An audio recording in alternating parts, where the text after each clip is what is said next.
Hello my dear health seekers, Inga from Health Origins here, and today I'm super excited because I'm gonna be making Raffaello cake. So let's begin.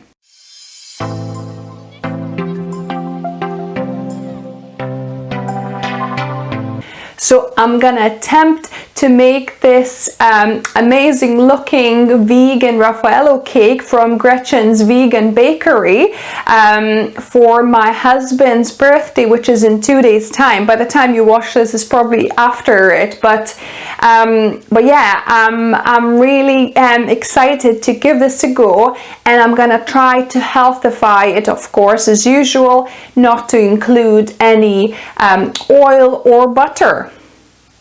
So this has a few parts to it because we'll make the different ingredients of the cake, and then we're gonna put it all together. So first we are making the actual sponge, so the actual cake. So I'm gonna start with the wet ingredients first. So we've got 1 cup of coconut milk or coconut cream, you know, the stuff that settles at the top of the can, but I've melted it so it's actually liquid. So this is 1 cup of coconut milk. Then we're gonna add 2 teaspoons of vanilla essence. And actually, while we do this, I'm gonna mix my 4 tablespoons of flax seeds, milled flax seeds, with 1/2 cup of lukewarm water. So I'm just gonna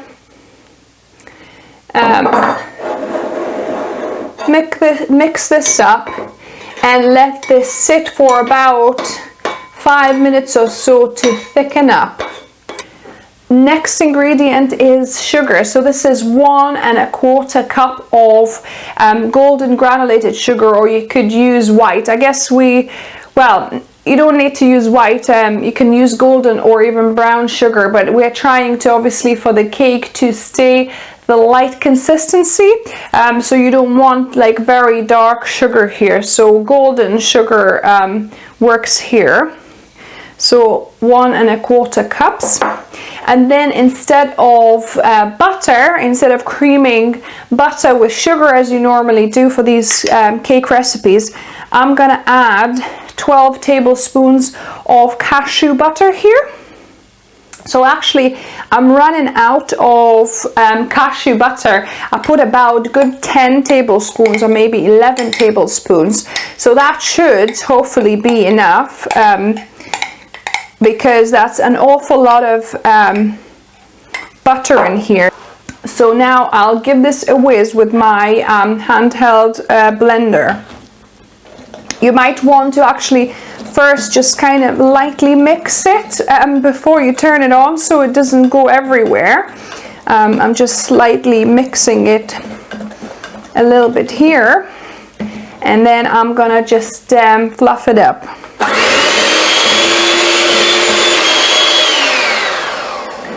So I'll give this a good mix, about maybe 4 or 5 minutes, until it's looking quite creamy. So let me check this flax batter.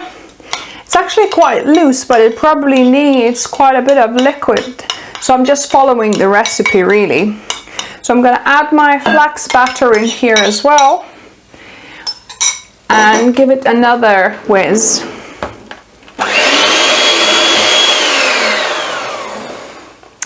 So flax batter is another word for a vegan egg really. So normally you need 1 tablespoon of ground flaxseed to 2 or 3, well, normally it's 3 tablespoons of water to make 1 flax egg. So that's our wet batter done. Now let's move on to the dry ingredients. So here I have 2 cups of fine plain wholemeal wheat flour. So this is like wholemeal pastry or cake flour as it's known. Then I have half a cup of coconut flour. Apparently you can replace this with normal flour, just more of the same. However, I think, you know, it's important to keep the these kind of ingredient ratios, because coconut flour needs more moisture, it absorbs more moisture. So if you are replacing it with normal flour, perhaps you need to put a little bit more flour than the coconut flour. So this is half a cup of coconut flour in here. Then we need 1 tablespoon of baking powder. So that seems quite a lot of baking powder, but I'm just following the recipe because I guess, you know, the batter might be quite heavy due to the coconut and other bits. So 1 tablespoon of baking powder, and then half a teaspoon of salt. So salt goes in, and then I'm gonna give it a good mix. So this is dry ingredients all mixed up and ready to be put in with the wet. So I'm gonna just drop it all in,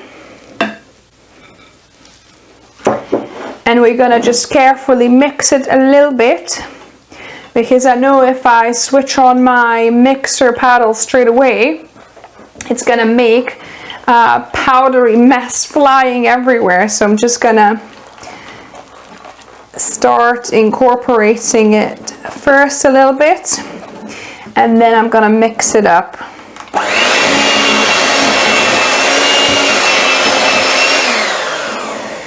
So yeah, so it's about 30 seconds or so. You don't want to over mix it, because obviously the flour has gluten, so you don't want to develop and have a tough cake. So, and the last thing I'm gonna put in is 1 cup of unsweetened desiccated coconut in here. So I'm gonna mix that in by hand. So this is quite a dense batter actually. I think it's a little bit too dense for what it should be. So I think I'm gonna add probably about 1/4 of some plant milk. So I've got some soy milk. So I'm gonna add a little bit of soy milk to just to have that cake a little bit looser, because I think that batter is too thick. Original recipe probably would have worked quite well, because obviously the butter goes really kind of fluffy, whereas the cashew butter is, you know, it's not as liquid or fluffy as the butter would. So I need a little bit of extra liquid here. So I've got half a cup of soy milk, homemade soy milk. I'll link to the recipe how you can make your own, 2 ways, either with the soy milk maker or without. But I'm gonna add half of that, so about 1/4 cup to start with, and I'm gonna give it a little whiz.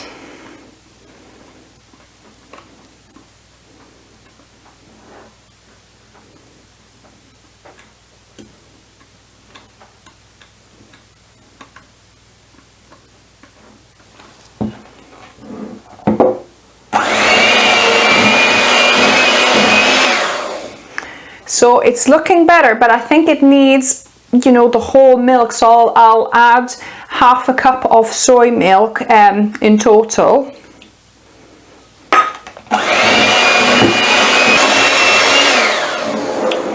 Again, just about 30 seconds, trying not to overmix. So now that's much looser, and now it looks more like a cake batter would. A thick, but still, you know, a cake batter.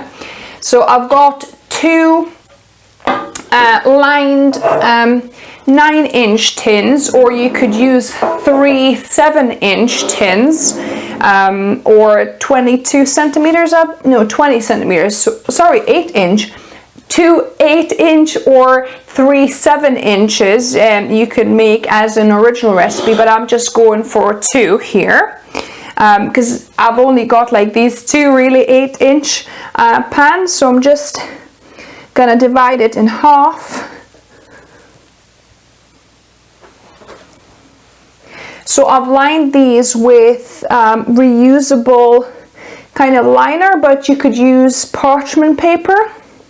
And a little tip, once you make a circle of parchment paper, keep one circle there in the drawer somewhere for yourself, so the next time you need one, then you can quickly, you know, just cut and use that one as a template, because it is a little bit tricky to make, you know, to cut exactly kind of round shape that fits the tin well. So try to divide the batter as even as you can, and then just give it a shake to try and kind of even out the top. So yeah, because it's quite a stiff batter, it needs quite a bit of shaking. So yeah, so this is looking about even, and I've preheated my oven on 165 Celcius on fan oven, or 175 if it's just conventional oven, and I'm gonna bake these for about 35 to 40 minutes until the toothpick inserted comes out clean, until, you know, they're both cooked through. And while the cake is baking, I'm going to be attempting to make a healthier frosting. So I've got 1 cup of coconut cream or milk from the top of the coconut can. The easiest way to take it off, if yours is not solid at room temperature, is to put it in the fridge overnight, and then it kind of solidifies at the top, and it's easier to take it off, and then the rest remains water. So this is 1 cup of coconut milk. So that will give the coconut taste to our frosting, which we want. And then this is 1/2 cup of cashew butter. So this is just to kind of give the firmness to the buttercream, because the coconut milk on its own might not produce quite a stiff icing. And then I've got about 1/2 cup, just a little bit over, I think I had 1/2 cup and 1 tablespoon of powdered sugar. So I powdered the golden sugar. If you have white, that's even better, because you want kind of white icing or frosting really. So this is a little bit golden, and the cashew cream is a little bit golden, so we'll see what kind of color. Is probably going to be just off-white. So yeah, so if you have white sugar, you could, you know, just, or even if you've already got powdered sugar, you know, yourself, but I just made mine from the granulated sugar in my spice grinder. So I'm adding the sugar powder, and I'm gonna give it a mix so that to incorporate the powder. So pretty much mixed it up by hand, and now I'm gonna be mixing and fluffing it with my handheld mixer.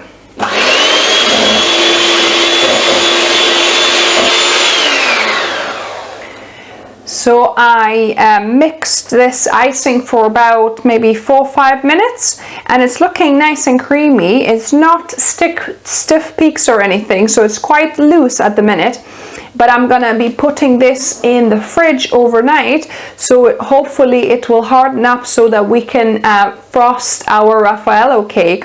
Let me give this a little taste test.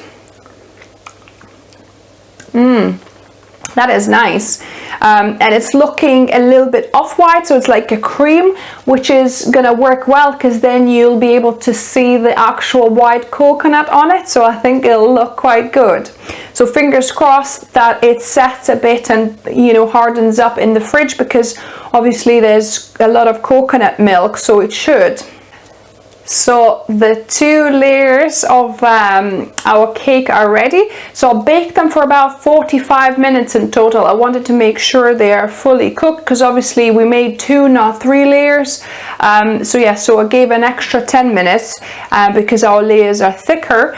But I'll let them rest for 5 minutes now, and then I'm gonna take them out of the tin. So the last ingredient is the almond meringue, so the crunchy thing that we're gonna be putting some roasted ground almonds into. So it's like your traditional meringue that we're gonna be making with Aquafaba with water from a can of chickpeas, but we're gonna be adding some nuts, and the lady that the recipe I'm following is calling it almond aqua.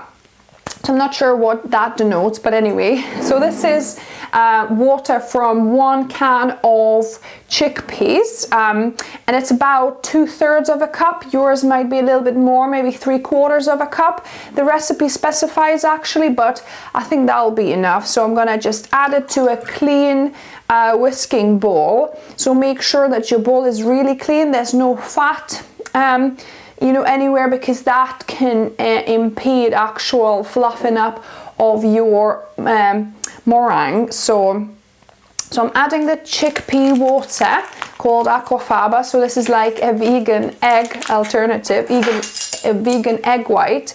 And then I'm gonna add 1/4 teaspoon of cream of tartar. That kind of like sets the those lovely peaks.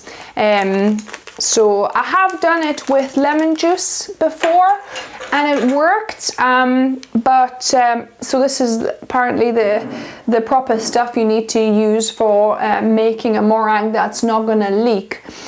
So let me just start whisking. So I'm gonna whip this up until the stiff peaks are, you know, once I can turn this bowl upside down, it doesn't come out, then that's gonna be ready, we'll see.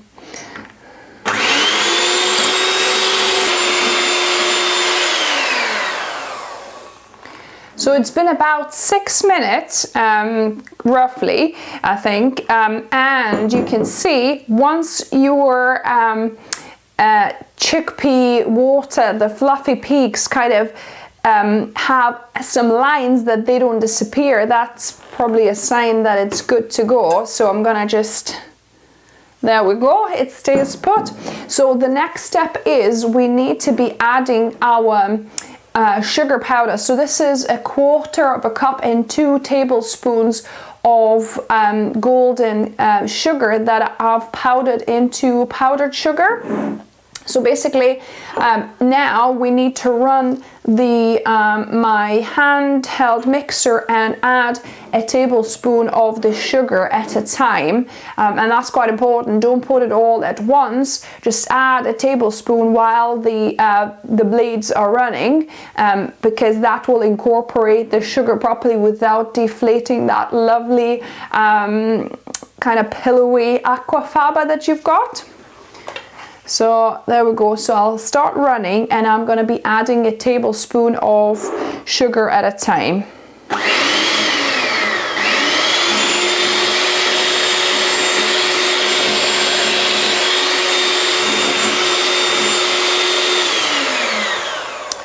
Yeah, and that's quite a messy process actually, because you know, as you can see, it kicks up quite a bit of dust. So what you could potentially do, once you add a tablespoon of sugar, just mix it with a mixer like this first and then switch it on. So I'm just adding it, just briefly mixing it in a bit and then turning it on. And it's important that it's actually powdered sugar you're adding, because if you add granulated sugar, it's not going to work. So I'll keep on adding until I've added all of the sugar. So now I've added all the sugar and blended or mixed for another minute or so, and you can see it's really nice and glossy, my peaks. So that is ready for the last step, and the last step is adding the ground roasted almonds. So this is about 1/4, just over 1/4 of cup of roasted almonds that I've just blended up, blitzed up in my spice grinder, and then just vanilla essence. for this last step, you need to be very careful not to deflate the meringue. So this is 1 teaspoon of vanilla essence. I'm just gonna pour it in carefully. It is dissolving some of the meringue, but and then I'm gonna spoon in the almonds as well and kind of mix it through. So just carefully fold it.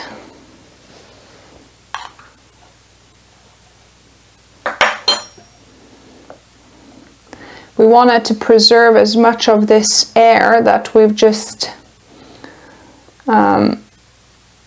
added to this lovely mixture.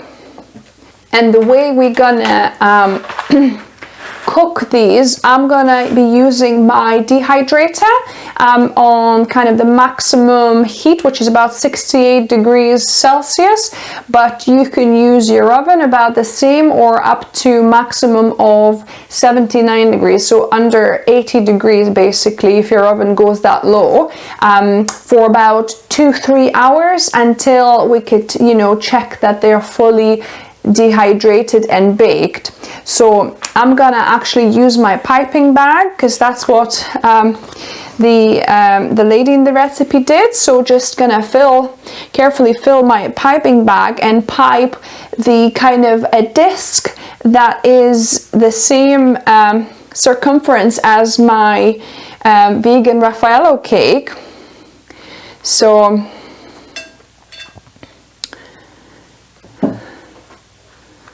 this is gonna be a messy job, won't it? So just try to carefully pipe.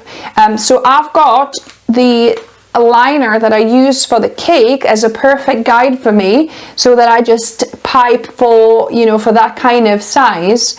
If you don't, you can just go by eye, and then you can kind of crust off the edges if they're too big. But I quite like the idea of having it precise and just pipe it round like this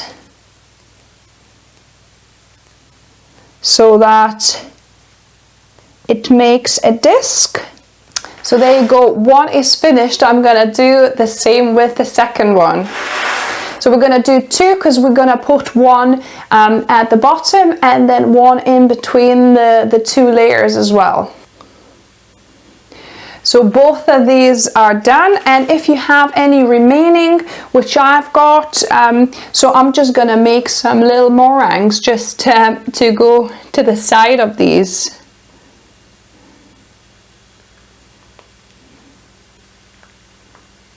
So these are now ready to go in my dehydrator on the highest setting, which is about 68 degrees Celsius, and I'm gonna check it in about 2-3 hours. So everything else for this cake can actually be prepared ahead of time. So so your like cake layers. So here I have the ones that I baked yesterday evening. So yeah, so you could prepare the cake layers ahead of time and have it, you know, wrapped in something so that they don't dry out. You could also prepare the buttercream and, you know, have it in the fridge as well ahead of time, maybe a day before.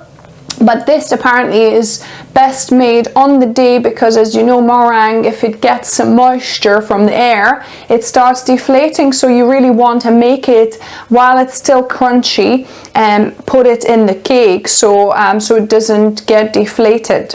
So now my meringue, or daqua, I think it's called, is ready. It's nice and crispy. We're going to be putting it all together. So the way the lady did it, she put the one of these layers at the bottom. Although I'm a bit concerned about how, you know, that it's quite crunchy. I don't know how that's gonna work. I I don't know, but let's just go with what she did. So I'm going to put this one actually at the bottom here. Then I'm going to put my larger, actually I need to put some cream. So cream, I let it to be in the room temperature for about an hour, because it actually got quite solid in the fridge. So yeah, so it's been thawing a little bit, about an hour just out of the fridge. Probably half an hour might be enough. Hopefully I didn't, oh, it's splitting. Hopefully I didn't, like the bottom bit has just cracked underneath, but that's okay, because we're going to be just putting the base on top.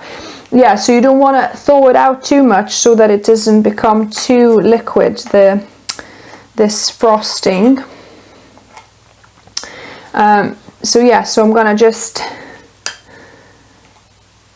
put the larger of the two layers on the top here, and then do the same with this one. I'm gonna just put some buttercream, our buttercream, just on this layer. I should really cut, I think, to make it like proper even. I should cut this actually, because this one, see the way you construct your cake, you know, obviously because this is a little bit higher up, it's not going to be even, so I should really be cutting that off, shouldn't I? Let me do this properly. I'll cut just a small sliver of this bottom layer, so that we could, you know, put everything else, you know, flat, rather than being, you know, the corners being down a bit. And as we don't want to waste buttercream, I'm just putting it back in my bowl a little bit, just saving that. So I'm gonna just cut a top layer here, so that we have a flat surface to construct the cake onto. I could have put this one on the bottom and the bigger one at the top. That would have worked, but I don't want to put a heavier thing at the top. This is a smaller one, so I kind of want to keep it for the top. Oh, don't break on me. Try to cut it off nicely. So there we have it. Yeah, so that's great. So that's gonna give me an even base to work on now. So just put a little bit of cream here. I hope I'm not gonna run out of my frosting, you know, it's not a lot. Might want to put, you know, to make a little bit more actually, because it does look quite sparse. And I've got a couple of layers to go still, and to frost at the top. So I'm gonna put that second meringue layer on, just nicely. That's great to be using those templates, because then it matches exactly with your cake. Then put a little bit more cream on here as well. And again, try not to use up too much, to leave most of it for the top frosting. So I'm gonna just put that away. So I'm gonna put that second layer on. Got some crumbs on now.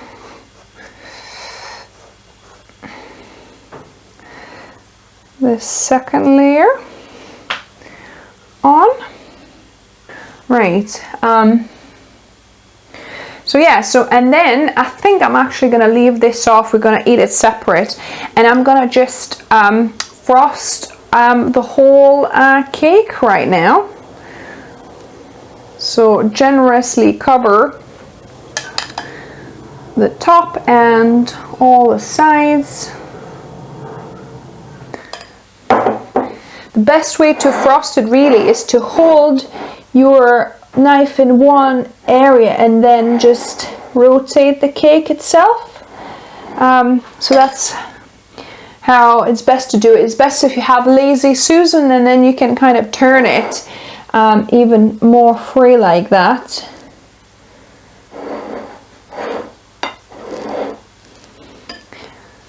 See, I had a Lazy Susan kind of little table, and I've given it away thinking then, well, I'm not going to need that, but that would be perfect to just turn this around like that.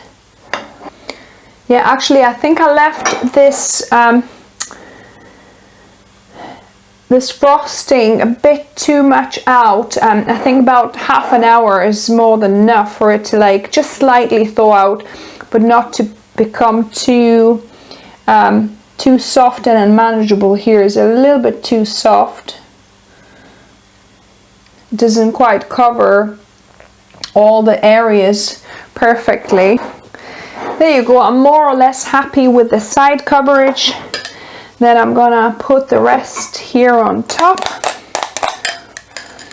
So I think it's just perfect amount for this cake, how much I made.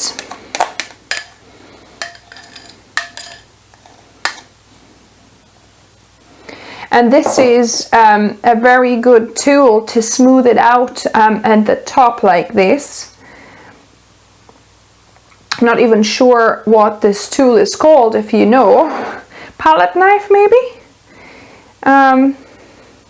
Let me know if you know exactly what is the official name for this tool.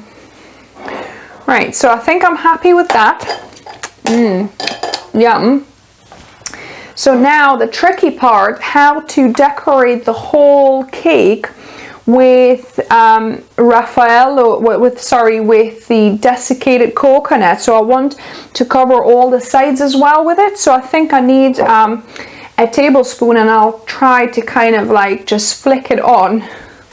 See, I'm really novice when it comes to decorating cakes. I need to watch some proper videos showing how to professionally decorate a cake.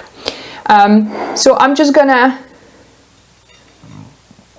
flick some of these the coconut flakes onto the cake like this. There's gonna be lots left over, I'm sure.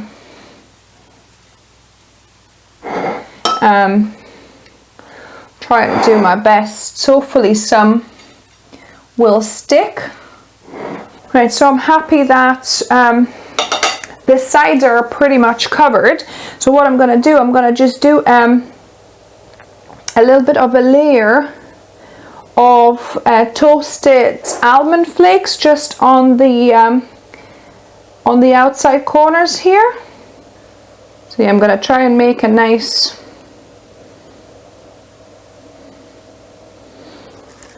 ribbon of the toasted almonds just on the outside here.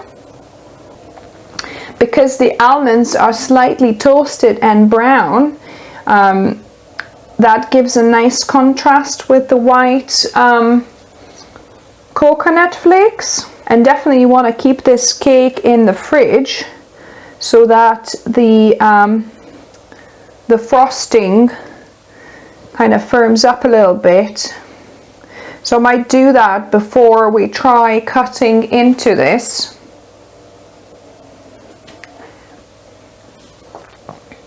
So now just more coconut. Actually, there's some coconut on the sides here. If I could try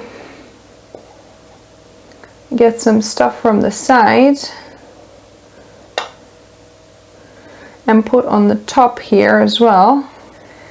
And then our centerpiece is of course our Raffaello, which vegan Raffaello that I made ahead of time, and I'm gonna link in the description in the card above of how you can make your own Raffaello, but these will go in the middle here as a centerpiece. So I'm just trying to think how to arrange them nicely, just in a bit of a circle.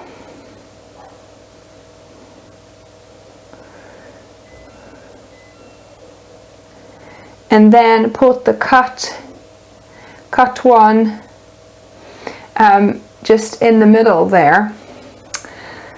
There we go. So this is my Raffaello cake.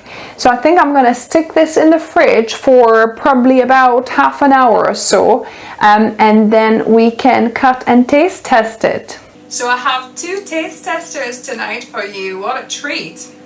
So this is an early birthday cake for Mark. His birthday's tomorrow. Yay! But since I'm filming this, we've got our friend Katrina here, then I'm just gonna cut it. So here we go. Looks amazing. We did kind of plan to sing for Mark, but he said not to, so we're not singing, guys. It's not my birthday yet. I don't get birthday songs yet. So yeah, so here we go. Oh wow. So fingers crossed. It looks as good as inside as it looks outside. I think I might have to just move this out the way so we can get a little steady hand there and sliver. Yeah, so let's see what it's like inside. Let me do 2. I'll do 2 pieces and then we can get it out properly. There we go. Mark wants the bigger one. I'm just preparing the plate. Oh, there you go. So it doesn't look very I don't know if you can see. It doesn't look. The cream filling. Yeah, but I think it's kind of probably soaked in a bit. Thank you. In there. So hopefully that's tasty. Sure will be. There you go. Oh, thank you very much. And I made a piece for myself. There we go. Wouldn't want the viewers to watch me eat it with my hands. Yeah, so. I'll do that off camera. Later on. So tuck in. There you go. Let's taste test it. So hopefully it's moist enough. That's yummy. That's really good. Yeah. Yeah. It's I think I've slightly over baked the bases maybe. I could have maybe done like 35 to 40 minutes rather than 45. I think it's quite dryish, but with the outside frosting I think it goes really well. I don't think it's dry, I think it's nice. I was going to say, I think you're being very critical of yourself there, look. Yeah, it's not dry at all to me. It's really nice when you get like quite a bit of cream at the top. You can taste the coconut as well. Yeah. Yeah. So Katrina, do you want to grab one of the Raffaellos and actually try the Raffaello itself? Yes, please. Have you already tried it? Have you? Tried it. That's yummy. How good is that? That's super rich. So good. Oh wow. No. That's a hazelnut in the middle, right? Yeah. So, That's yeah. gorgeous. Roasted hazelnut. Wow. It does taste like Raffaello's. Yeah, it's really good. So have you had them before? I've had them right? before, yeah. A while ago. Yummy. There you go, guys. Vegan Raffaello.